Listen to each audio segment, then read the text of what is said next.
Des 145 territoires dans la province de Maniema, précisément dans les territoires de Kimbombo.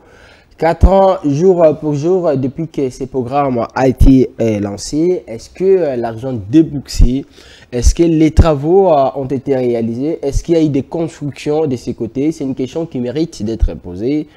On en parle dans cette émission, on va aussi revenir sur ce sujet qui fait débat concernant le ministre de la Justice, Constant Mutamba. On lui accuse d'avoir détourné l'argent pour la construction de la prison de Kisangani, mais aussi l'argent qui a été prévu pour indemniser les victoires, les victimes, voulais-je dire, de la guerre des 6 jours, l'argent que l'Ouganda paye chaque mois à la République démocratique du Congo. On dit que cet argent n'arrive pas entre les mains de ces victimes parce que c'est volatilisé, c'est détourné par le ministre de la Justice. Est-ce que c'est vrai? A-t-il détourné? Pourquoi les gens sont en train de dire ça? Il s'agit tout simplement pas d'un acharnement envers Constant Mutamba, ministre de la Justice. Messieurs et dames, Interface, vous nous suivez de partout. Bonjour à toutes et à tous et bienvenue. Alors, pour répondre à toutes ces questions, nous recevons pour vous Nestor Okoko et les cadres du parti INC. C'est avec lui qu'on va essayer de répondre à toutes ces questions liées aux travaux de ces programmes des 145 territoires, mais aussi concernant ces sujets liés avec les gardes des Sceaux de la République démocratique du Congo, Constant Mutamba. Nestor Okoko, bonjour et bienvenue. Bonjour monsieur Daniel, bonjour, je suis très content et heureux d'être devant les Congolais et surtout pour parler le Congo. Mais avant cela, laisse-moi saluer le peuple congolais. Je salue d'abord le Congolais qui souffre pour le moment, les Congolais qui sont pris en otage pour le moment à Goma, parce qu'il y a un individu qui s'est dit que je suis libérateur, mais il faut voir ce que il a déjà réalisé pour le moment. Je donne un bilan provisoire que Nanga a pu réaliser pour le moment à Goma. Pendant 4 mois que Nanga occupe la ville de Goma, il a déjà tué 1 574 000 personnes. 1 574 000 personnes. Ça c'est Nanga, le libérateur Nanga. Nanga a déjà volé au moins 1550 véhicules d'autrui. Nanga a déjà effectué au moins 501 émissions devant devant le média. Nanga a déjà fait au moins 77 interviews. C'est ça le bilan de Nanga, un libérateur. Mais je voulais aussi ajouter qu'il y a une réunion que les gens de M23 ont eu à faire dans un quartier qu'on appelle Mundelende, à Goma, d'où ils ont rassemblé les gens du quartier pour leur demander ceci. Je vais parler ici à Lingala pour que tout le monde comprenne. Batoya M23 babengi batoya quartier Mundendele na Goma. Basangisi bango na terrain babandi ko sala na bango réunion. Eloko ya liboso babengela ki bango. Bayebisi bango boye. Balobi bolinga te biso tokotiki ala libela awa na mabele oya Goma. Poto longwa awa umweke Yesu aya. Nde na yango ezali biso te bato tosala faute ya kobota mabarwande kasi totikali barwande oyo tozali na Congo. Moto ya lingi kofanda na biso awa te akende na mboka mosusu, mboka ya Chilombo. Ça selon l'M23. Deuxième des choses qu'ils ont communiqué à la population de quartier Mundendele. Balobi boye bisa Chilombo Félix Antoine Tshisekedi oya kendaki na bambongo na bino na ba banque mbongo ya ba salaire ya ba agent bosenga ye mbongo wana po bino awa bokokufa na nzala tozana bino awa libela na libela ya bisato balobi soko monike otonga ndako na yo awa na mabele na biso okokoka te teka yango ezali tango ya yo koteka okende na mboka na bino kuna esika Félix aza ko gérer. Pourquoi nazo pesa ba information wana? Yamine balobi nini? Balobi soki na libota bozali 3 personnes. Baza dans l'obligation na famille wana bobi bisabato mibale bakende armée. Ezate ke no bakotuna volonté na bino ba pesi kaka information. Bakoyaka ba poli balobi yo tokei armée. Tala bato oyo balobi baza ba libérateur. Baye kolongola bane kolo na boumbu. Bazali bato ya lokuta bana goma bobange lokote banguna oboza komona wana lulenge bana Israël zamba yebisaki bango ete botala bango mbala ya suka bokomona ka bango lisusu te tala moi message nazaki nango pe kolendisa bana ekolo Congo ete nanga na bato na ye basuki bawa bato ebele nanga na ba Frank Diongo babomi bato ebele esenge to rappelaka na bana Kinshasa ete ba Frank Diongo nyonso bazali ba rebelle bazali babomi bakoboma bana ekolo Congo kasi règne na bango abu pia. Alors, on va parler du programme des 145 territoires de la province de Maniema, précisément dans les territoires de Kimbombo. Que s'est-il passé de ce côté, Nestor Okoko? Est-ce que ce programme des 145 territoires, voulais-je dire, c'est quand même visible à Maniema? On continue de construire, on continue de faire des choses comme le président Tshisekedi l'a voulu quand il avait lancé ces programmes justement pour développer la RDC d'une manière générale au lieu juste de rester ici à Kinshasa.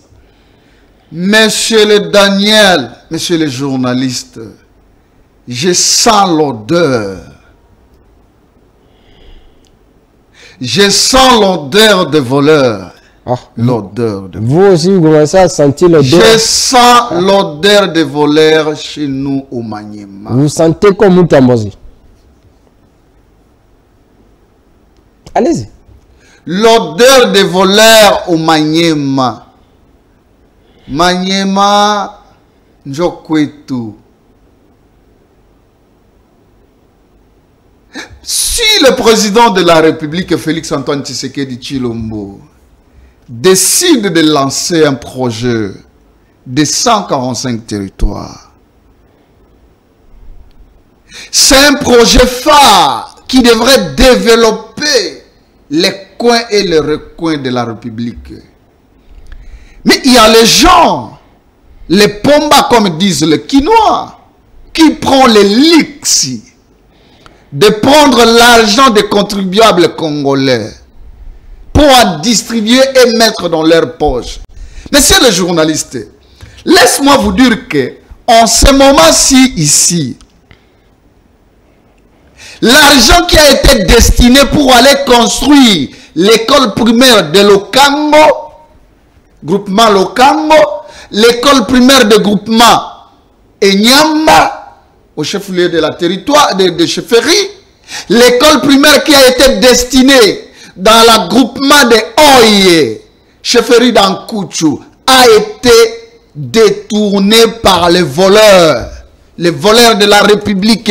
Qui est cette voleur-là? La société Safricas. Oh! La République a déboursé de l'argent, il a donné à un organisme qu'on appelle PNID. Et la PNID de sa part, il est allé recruter, il a lancé l'offre. Et celui qui a gagné l'offre, c'est la société Safricas. Et la société Safricas a eu son argent pour exécuter le projet de 145 territoires. Dans notre territoire de Kibombo, il y a 16 ouvrages. Mais au moment où je vous parle, même au chef-lieu de la territoire, Il n'y a rien. On a creusé que des trous comme vous voyez dans les images. Safricas a recruté de son tour les membres des partis politiques.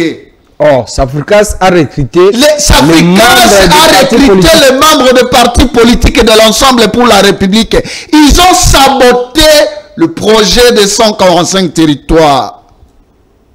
Comme ils ont l'habitude, actuellement, leur chef est en Europe pour saboter les efforts diplomatiques, le balai diplomatique du chef de l'État. Oh, mais vous aussi, vous accusez les gens inutilement. Qu'est-ce que les partis ensemble pour la République Messieurs les journalistes, on leur autorité morale, Moïse Katumbi passe dans les médias pour parler qu'au Congo, il n'y a pas de minerai. Mais Safricas, ce n'est pas pour au moment qu'il s'enrichit ici au Congo avec le minerai des Congolais. Qu'est-ce que Katumbi a à voir avec ces projets-là? Safricas est allé recruter le membre du parti politique Ensemble pour la République. Je vous dis des choses que moi je maîtrise. Je suis allé chez nous, au village. J'étais parmi les membres qui étaient faire campagne du chef de l'État au Maniema, à Kibombo précisément. J'ai vu les choses. J'ai vu comment Safricas a recruté les membres du parti politique Ensemble pour la République. Parce que j'ai trouvé les travailleurs là-bas. Ce sont eux qui faisaient campagne à l'américain de Moïse. J'ai demandé, mais ces gens ici, ce sont les gens qui sont venus pour travailler au programme de 145. On me dit, non, monsieur. Ce sont les gens de l'Ensemble pour la République. Moi, je dis, le projet, c'est pour la République. Si nous pouvons aller très loin, les garants de la nation, Félix-Antoine Tshisekedi, a fourni des efforts pour moderniser notre village et le Kango. Vous voyez, les images témoignent. Il n'y a que des trous. On a creusé que des trous. Ça fait 4 ans aujourd'hui que les sociétés de sous-traitance que Safricas avait envoyé, les membres du parti de l'Ensemble pour la République, ils ont distribué l'argent comme les arachides. Jusqu'au jour d'aujourd'hui, messieurs les journalistes. Vous voyez les images, elles sont là. Là, c'est à Ongedi, à Oye, pardon. Groupement Oye. D'ailleurs, ces gens, lorsqu'ils sont arrivés là-bas chez nous, à Kibombo précisément, à Oye, on les a donné même des chèvres au moment qu'ils étaient de l'argent qu'ils ont distribué dans leurs poches. Messieurs les journalistes, qui va arrêter ces voleurs ici? Qui va les arrêter?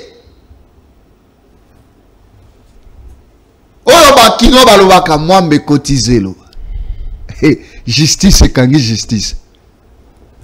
Moi, ma question était celle de savoir, vous citez les noms du parti Ensemble pour la République, alors que Safricas, ce n'est pas une société appartenant à Moïse Katumbi. Pourquoi Safricas est allé recruter, il est allé sous-traiter. Pourquoi Safricas va aller seulement recruter les membres du parti Ensemble pour la République? Je ne sais pas. Alors que Safricas, c'est la question qu'on se pose. Safricas, c'est qui a gagné le marché chez PNID, lui aussi est allé sous-traiter.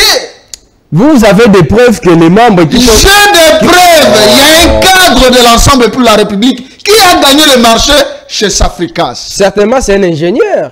Il n'est pas ingénieur. C'est un architecte. D'ailleurs, c'est un avocat. Oh.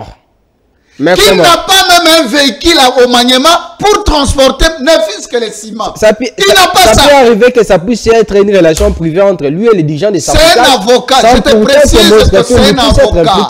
C'est un avocat. C'est un cadre de l'Ensemble pour la République. Mais s'il maîtrise plusieurs métiers. C'est leur cabale pour distribuer l'argent de la République, mon cher ami. Vous voulez que je te dise quoi? Et la preuve est là. On n'a rien réalisé comme projet. Vous pensez que Safricas peut détourner l'argent comme ça sans pourtant qu'il y ait l'implication de certaines autorités? Vous savez que Safricas, c'est celui qui est numéro 1. Vous le connaissez? Je ne sais pas. C'est un blanc là, c'est un juif là qu'on appelle si c'est Blattner. Ah, ouais, les fameux Blattner, tout ça. Voilà. Oui. Blattner, hein? Ouais. C'est ça son nom. Même famille avec... vous connaissez, non? Il était dans cette histoire du procès des 100 jours. C'est lui qui a gagné le marché chez PNID. Lui aussi est allé sous-traiter. Comme dans l'air sans là, ils veulent seulement, ces gens-là gagnent. Mbongo ya ekolo Congo, Safrika sache yango wapi. Et longola bato na ye ba copain na ye na ba copine na ye a recruter. Ndeko nanga tolo bana monoko nini solo ya moyibi nana kokangela biso Blattner na équipe na ya ba voyou ba yibi mbongo ya l'état ba tala l'école c'était une école moderne. Oyebi na ba village na biso nous avons connu des écoles modernes que les Belges nous ont construit. Mais depuis que les Belges sont partis, ça fait aujourd'hui 60 ans. Est-ce que ces écoles existent encore? Dans les chefferies de Bakongola, il y avait 2 écoles primaires modernes, un centre de santé moderne, bien équipé, qui est détourné par les individus. Les individus là, vous pensez pas s'ils sont des individus qui sont dans les provinces du Maniema, comment ils peuvent détourner? Parce que les projets, c'est venu du gouvernement central, du président de la République, qui peuvent détourner sans pourtant qu'ils puissent avoir l'implication des autorités, surtout des Kinshasa. Vous savez, l'État congolais, de certaines autorités, le gouvernement congolais avait résolu d'épargner les programmes de 145 territoires, les députés, et tout ça, parce qu'il y avait des propositions que non, les députés peuvent gérer ces histoires parce que c'est leur circonscription électorale. Ils ont dit non. Comme il y avait la présence de la Banque mondiale a mis ces moyens-là au mains des gouvernements et le gouvernement a pris des sociétés sérieuses. Vous savez, comme la société, cette société qu'on appelle PNID, c'est une société qui a beaucoup fait... qui a des empreintes ici en République démocratique du Congo, dans le coin, dans des villages, qui accompagnent le gouvernement congolais. C'est comme ça qu'on a logé cet argent-là. Et lui aussi, comme société, il a fait un appel d'offres. Et celui qui a gagné cet appel d'offres, c'est Société Safricas. Et voilà par rapport à ça, monsieur le journaliste, Mongo Elimwe. Ah, où est Alingeti, monsieur Gilles Alingeti? L'institution IGFU, Nazako interpellé Bino, Mokonzi ya Moka, Mukwatombolo, Mwamai, Mongo Oyo Tindaki ya kokende kotonga. École primaire ya Dikululu, école primaire ya Enyamba, centre de santé ya Dikululu, école primaire ya Oye, Baltobale yango, Société Safricas ale yango, Jila Lingeto zali wapi, Mokonzi ya Mboka bana kibombo bakolela, Mongo ekei. Nani aibi mbongo ya ekole ya Kibombo? Nani aibi mbongo ya ekole ya Oye? Nani aibi mbongo ya centre de santé ya Dikululu? Mokonzi ya Mboka bana Kibombo batininga. Moto nyonso ya koyoka message oyo boyebisa mokonzi ya Mboka ete bato basakani na misolo ya Mboka, moyibi na Kibombo, solo ya moyibi na Manyema. Manyema Kimoyibi ezali ebele ndeko. Ah bon? Apparemment la province Kimoyibi ezali ebele mais ebanarati hein. Oyebi na boyei ya mwana mboka pe a sonam, Cheribe Okende abimisaka 5 bis Transco apesa na Mbolamata du gouvernement provincial ya Manyema. Mbolamata de bimisa plus de 3 tracteurs ba pesa na gouvernement provincial ya Manyema pona tina kokende kofongola ba balabala. Ndeko le journaliste kino lelo bisi ya Transco bande kota masuwa po ekoma Kisangani ekende Manyema. Kino lelo mituka wane bungi Zokande moto akambaki na eleko wana les plus incompétents de la République, les compétents de l'IDPS. Monsieur Idrissa Mangala, sénateur, un incompétent de haut niveau, qui a vendu les bis Transco de la province. C'était remis aux mains de M. Mangala. Ce qui n'a pas de combo parce que Yende va payer sa bis. Sénateur Mangala, ba bis ya manye mezali wapi. Tracteur va payer ça dans la province ya manye mezali wapi. Vous savez ce que je m'étonne au jour d'aujourd'hui? Gouvernement central a kobimisa misolo pour na payer ça. Na ba province te ba développer ba territoire na bango. Mais ba gouverneur o bazali wapi? Ba gouverneur o ya ba province. N'est-ce pas ce sont eux qui représentent le chef de l'État au niveau provincial? Et moi je me demande, l'institution IGF, ça se limite seulement ici à Kinshasa? IGF, ils ont contrôlé Ngobila. Yako bakena kaka na Katanga. Kasa Lingeti wana pagena. Jila Lingeti. IGF bokena kaka na Lualaba. Alingeta ke déjà yaza suna barasa. IGF kibombo etali binote. Manyema etali binote. IGF. Toyoka kawa na Kinshasa. IGF. Bazana des sortes à contrôle. A priori na a posteriori yango batiela kaka bumbawa na ba ministère hawa bango bayebi te Manyema IGF atikala kokoma na kibombo te mokonzi ya mboka moko atombolo mwa mai bayibi mbongo ya kibombo ekei misolo tinda pona kotongela bana enyamba classe ekei misolo tinda pona kotongela bana oye classe ekei misolo tinda pona kotonga école primaire kuna na Pangi ekei na chef lié à territoire ya Kibombo misolo tinda ekei yango ba ko finga yo na Manyema balobi Tshisekedi asala keloko te na Manyema nzokande bato tindaka na misolo po bakende ko exécuter ba projet na Manyema baza koyiba yango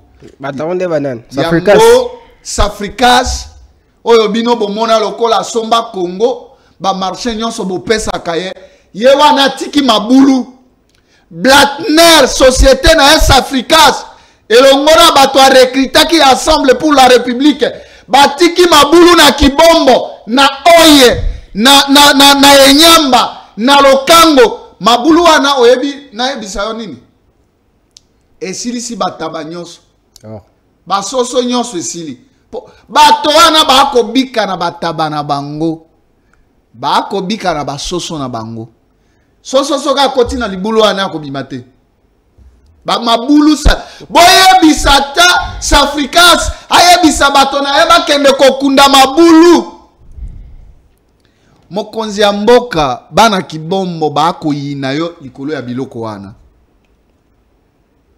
et ali projet moko ezalaki ya malamu chef de l'État Kimoyibi solo na koyoka solo okomi koyoka solo kwa mutambo solo na koyoka solo ya Moyibi tala ndenge mabulu etikali mokonzi ya mboka chef de l'État. Est-ce que bato ya lokumu bayalité na mboka oyo oyoki mambo ya programme ya 145 territoire député la goma nkoi eli ya wamona oni seki Équateur seki nini alobaki kuna ke mambo ya nini ya bakanzi seki 2 millions seki point seki combien ya mbongo pe yibami oyoki te ezali soni makasi siko eloko na ko mituna nani akokangela biso justice nani akokangela biso justice nani akokangela biso justice justice akangi justice solo ya moyibi na bakanja kaka te na Kisangani nani akokangela biso Daniel olingi nani akokangela biso justice pardon raja bupro tala le rôle dans plan nga benda ga appeler monsieur Nestor Kaba, Théo Canon. Bandela factuelle. Bandela factuelle. Nani akokangela biso justice. Zela la nous, Zela Raja Balongano, plan ngafo, babenga, plan yona mutam. Bandela factuelle. Solo ya kimoyibi, solo ekeiti na justice. Sikoya mutuna nanga yali boye. Justice mwambe koti zelo. Nani akokangela biso justice? Solo nani justice mwambe koti zelo ne mutuna. Justice ayibi justice. Justice ayibi justice. Mokonzi ya moka etat de droit ya moyo. Justice akangi justice. Siko nani akokange, nani akosabisa justice? Congo. Mongo ya ba sinistré. Oh, ezalaki prévu. Vous savez ce qui est grave dans cette histoire? Il y a Bitumba, il y a 6 jours na Kisangani. Tata mwasi nanga. Azana chop. Akufi. Atiki mbongo wana ale atas lo meya mokote. Me bato ba ko uta Kinshasa. Soki kaka mbongo ebimi, justice etie avion plein ya bato. Bakei ko zwa mbongo na Kisangani. Moto ya zali ni d'adresse na Kisangani te. Akomi ndenge nini? Un Kinois résident à Kinshasa. Comment il a pu trouver à kozwa mbongo ya ba sinistré na Kisangani? Ba mosusu ba ko uta ti Europe. Opération retour. Ah, mboka na biso. L'argent qui a été destiné pour les sinistrés, il paraît, je parle au conditionnel, hein? Il paraît qu'un des ministres, il y a Moutamba, il y a justice. Il a dit en plein air que 50 millions de dollars et qu'on a la destinée à affecter Yango pour na kobongisa lotiliki ya Kisangani. Banekolo Congo, mwambe kotizelo, justice nana ekokangela biso ye, justice ale justice.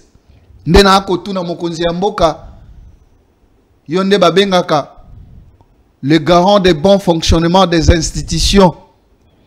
Mokengeli pe mobateli ya mikano nyonso mpe ya ba ndako nyonso ya misala ya mboka ekolo Congo. Sikoyo mwambe kotizelo okokangela biso justice. Mbongo ya ba sinistré ekei wapi? Le ministre avait précisé que mbongo wana 50 millions wana topesi na SNEL. To situka boye. Bokilo ya James Kabarebe apesi leki ya mwasi 19 millions. Oui, bien James Kabarebe. Maybe. Type wana ya Rwanda wana. Oh ya Rwanda wana. Omoni mwana mwasi yo bapesi mbongo wana. Oh, bozo ka 19 millions wana. Kongo mombe kotizelo. Fille wana azali moyo ekolo Rwanda. Oh, leki ya James Kabarebe. Ah, mokonzi ya mboka bike rouge ke wapi? Ndego ya Kagame. Oh, justice abanda luka akanga. Bataki mbongo. Papa. Ko kangira ba Kagame. Bapesi mbongo. Ko boya ndenge nini? Moto telemena libala ya ndeko justice eza ndeko Kabarebe. James. Awo. Oh.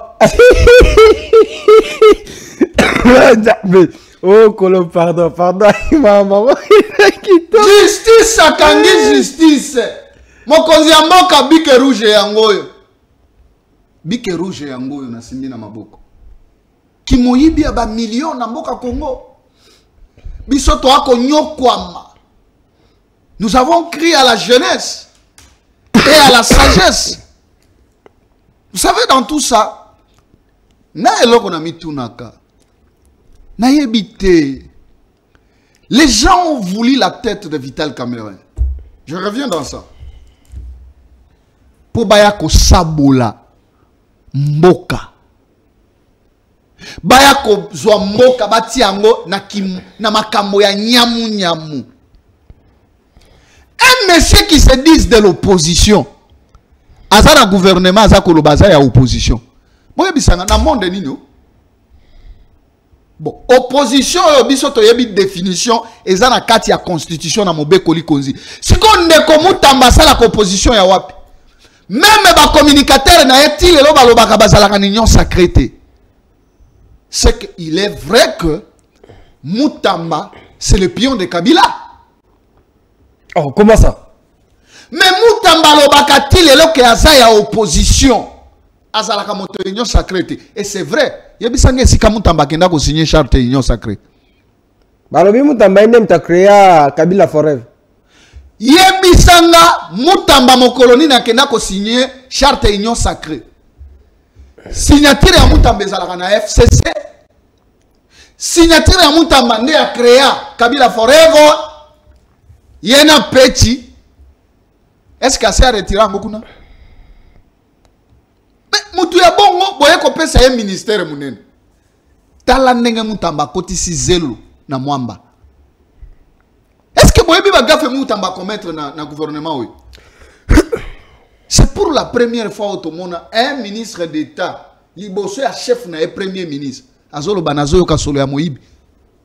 Siko na jidite sumwina na Moutamba na nezana solo ya Moyibi. Bana ekolo Congo motuna ezali boye solo ya Moutamba yokaki ngaye bokolonda telefone nanga soko yoki na bengi bino ke bakwanga c'est-à-dire bakaninga po Moutamba zo sakana te Peine de mort. Peine de mort. Siko yeto kotinda ye wapi akozwa peine nini?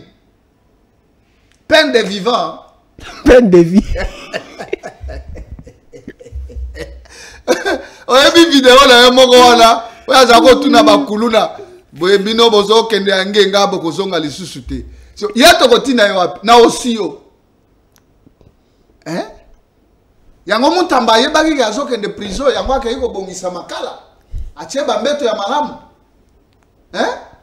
Po ayebaki ke yemoko azokende kuna. Moutamba azali pio ya Kabila. Oh, comment? Oui. Oui, mais que Moutamba aza kotindi quand même justice ya commettre ba bavire moko ya makasi. Boye biango. Comment le pays est géré par les sentiments? Depuis que bato ba réussi ça, kolongola mwana mboka Vital Kamerhe pembeni ya mokonzi ya mboka. Était à la directeur de cabinet na été non. Bazwa siko nzela. Ba Moutamba baye. Ba Kingandi baye. Pouvoir ya biso. Awa tozalaka na Kenya. Tozako luka ndenge nini yakoya ko luka bokonzi. Ba Moutamba ba ko dondwe pa ya Kabila. Ba ko sepela ba ko mela ba champagne. Ba ati lukwebo ba ko mela ba champagne na Shadari. Ba ndeko Bemba ba ko lia na ndeko Fayulu. Na Moïse Katumbi. Campagne à l'américain. Campagne à l'américain. Campagne à l'américain. Lelo. Mokolo Tonga. Les prophètes de la politique congolaise. Manamboka Vital Kamerhe l'a dit. Il dit on ne gère pas le pays par des sentiments. Le pays est dirigé par nos textes et nos lois. Avec des principes qui régissent le pays. Mais voyez qu'on soit bateau et baza oye bata sans à pouvoir te. Un ministre d'État azolo ba pembeni ya chef na yalobi na zoyo kasolo. Solo ya nini? Ya Kimoyibi. Ça c'est grave. Ce qu'on a yibi. Te tolo banane, toti kanano ata moto ayibi. Solo ya Kimoyibi ezolumbe pa ya nani? Pas justice. Et pas justice. Justice azolumba solo, justice. Solo ya Moyibi. Soumino ayibi te, soumino azana solo ya Moyiba te. Soumino longonya mama esiko zali. Soumino ayibi te, soumino azana solo ya koyiba te. Kasi justice akolumba solo ya Moyibi. Solo ya Moyibi. Et pas justice. Na Kisangani mbongo ekei. Je dis bien na Kisangani mbongo ya ba sinistré. Yango wane komo baluka o etonga tellement eleke belé na compte. Oh etonga na nous prison. ezalaki liboso 50 millions esala misala ya SNEL. SNEL yango ti lelo. Nazana ba elema na kozongela yo. Nazana ba elema ya makambo ya SNEL ya Kisangani. Oh, ekoti suma mba SNEL kona kati. SNEL ya Kisangani Mutamba lobaki abimisi 50 millions. Mbongo wana eza wapi? Mbongo wana. Sikopo essayer longwaki na compte ya mbongo ya ba sinistré. Essayer ekei wapi?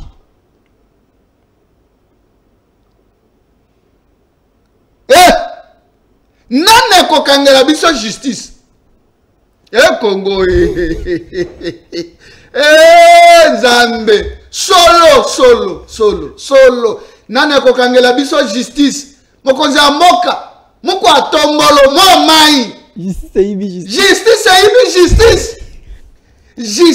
eibi justice. Nane kokangela biso justice. Moko atombolo. Les garants des institutions, de bon fonctionnement. Justice et justice. Yango, tout ça comme on a magamonyonso. Comme il ministre des réseaux sociaux. Ah, papa. Ah, papa. Je salue l'un du maniement qui est passé par là aussi. En tout cas, Bogoli Misanga, il faut appeler ça un mot télélo. Je viens de comprendre que la personne dans l'exit à Momamba était un grand homme en esprit. Vous savez, ce monsieur-là, c'est qui s'abonne au Congo. Jour où il y a un dialogue. Oh, il y a Ezalaki na. Pas bien, Annie. Non. Saint-Sylvestre. Saint-Sylvestre. Ce qui est. Bon, balobi makamo. Tatawana. Aïe, a signé. Moi, c'était la première fois que j'ai terminé. Nous avons une signature sous réserve. Oh, comment ça? Ah, il y a un dialogue. Oh, Alexis Tamouamba a signé dans le sous code. Réserve. Sous réserve. Moi, je dis, mais cette histoire, ça vient d'où? Salut, mon vieux. Kulutunanga Alexis Tamouamba, Gamba Pambola Bisiko Zali, Talamamoto Komon. Ce qui est chef des travaux à Zosala. Nestor Coco. Oui. Cadre du parti ONC. Je suis très sidéré ce matin. Qui va nous arrêter la justice? Qui va nous arrêter la justice? Solo. Maman Judith, solo. Nani zolumba siko solo ya Moyibi. Na kotuna bana ekolo Congo. Nani na Mutamba. Na Maman Judith Suminwa. Nani akolumba solo ya Moyibi? Nani akolumba solo ya Moyibi? Solo ya Moyibi na Kisangani. Solo misolo ebele oyo bapesi leki ya James Kabareb ndambo mususu yango wana bachaki na compte na na Raw Bank 19,000 mboka oyo bino boza kokosa biso awa barwande boye zoka nde mwasi naona ndako azaka mwasala zila raja butika plan la raja tika plan la stoko wako kosa biso. Bozo kopesa ba Rwanda ba marché. Botu na nanu adresse ya mwana mwasi wana afanda ka wapi? Ndio mwasa nana za Rwandese. Ana habite. Service ya l'État, bosala nanu enquête. Boya bisabiso fie wana uti wapi? Tosala moko bato bozo distraire biso. Ba espion Kabila tika na pouvoir boya kolokota bango nyoso bozo pesa bango bibonga. Biso bato tolita d'opposition, misali ezalaka te. Mutamba seki. Yende azama yele koleka bato nyonso. Ça c'est quoi ça? Nous avons commencé à parler depuis tozana en opposition. Tilelo, tozara ba mikala na bango. Ok, na ba cabinet kuna, je suis fâché aujourd'hui. Okokuta bato ya poto, bangonde ba conseiller. Kasi bangonde batanga bien. Batanga wapi? Bayebe lokote. Toza komona bango. Ba sali liste balongoli po bayebi yote. Bazata na combat moko politique était. Ces gens-là na ba cabinet ministériel. Yango bomo ye komi pasi na Congo. Au foutu $10,000 les lois transité ango. Ekei avire ango na côté ya mwasi na ekuna na poto. Biswawa liquidité zo monana te. Fuite de capitaux. Naza koloba na mokonzi ya mboka. Landela biso likambo yo chef de l'État. Kino wapi toko kende na chômage. Kino wapi. kino wapi. Mokonzi ya mboka. Ba poste nyonso eza na ba salaire ya malamu. Diaspora. Bana poto, bajika. Bajika. Siko biso bande kokoko. Depuis que nous avons lutté dans ce pays. Toko zo ordonnance mokolo nini. Tale sika ba keiko boaka kulutu nangana ni mukoko, fils mukoko. Mon ordonnance fils mukoko azali. Fils mukoko azoya na musala na moto, likolo ya moto. Ayepe akuti DG na yete. Biso penza récompense na biso yango wana. Nous avons lutté dans ce pays. Nous avons combattu bato oyo bamutamba oyo. Biso to bunisa bango en opposition. Lelo bango baye kozwa pouvoir. Ah, moko atombolo kanisa biso. Kanisa biso. Tozala misala te. Toi aussi c'est mission Nestor Coco. Justice Taïbi Justice. Votre conclusion. Conclusion nanga. Justice Taïbi Justice. Coquille pardon. Yaliboso. Mokonzi ya mboka. IGF. Nazana posa ya IGF. Soki bakotisaka mukanda ndenge nini. Nga moko na kotisa mukanda. IGF. Ozobe wana lingala. IGF. IGF. La lingala. Na lingala. Yaka tokende Manyema. Na mema bino. Na kwa kompanye bino tina Manyema. Mongo ebungi. Misolo ekei. École primaire ya Enyamba Mbongo Balie. Etikali Mabulu. Bino moko bo akomona.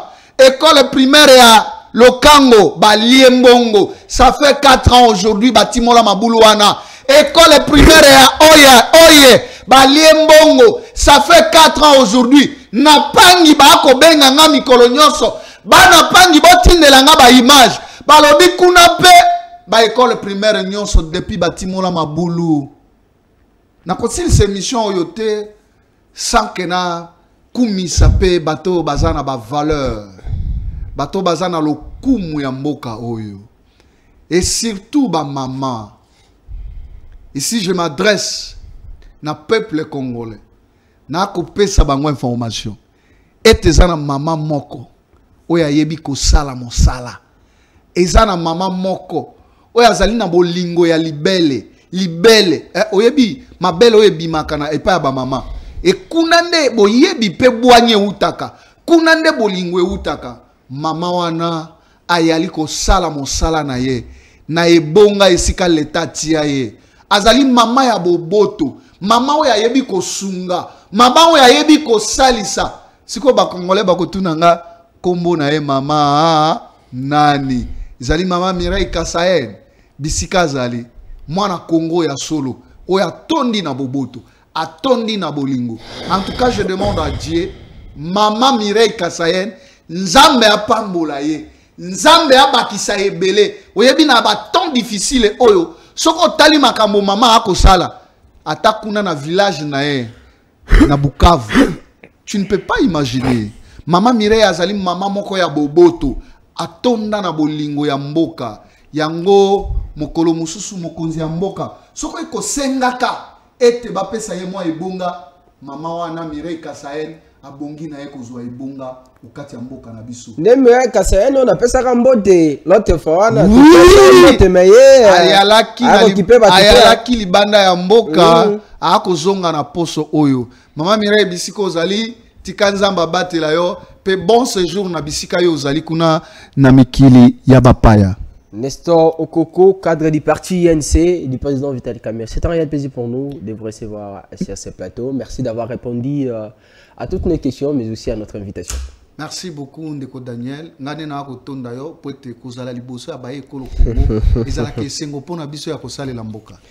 à toutes et à tous de nous avoir suivis. C'est un réel plaisir pour moi de vous présenter cette émission un peu particulière parce que c'est un jour, normalement, on devait se reposer, mais vu qu'il y avait des choses importantissimes, il fallait qu'on puisse venir pour vous servir au nom de la République démocratique du Congo parce que c'est notre travail. Merci de nous avoir suivis. Merci à mon ami Vanessa Ntumba qui nous suivait depuis quelque part. À toutes et à tous, on va se retrouver prochainement pour un autre numéro de cette émission. Que vive la République, vive la RDC et restez-nous toujours fidèles.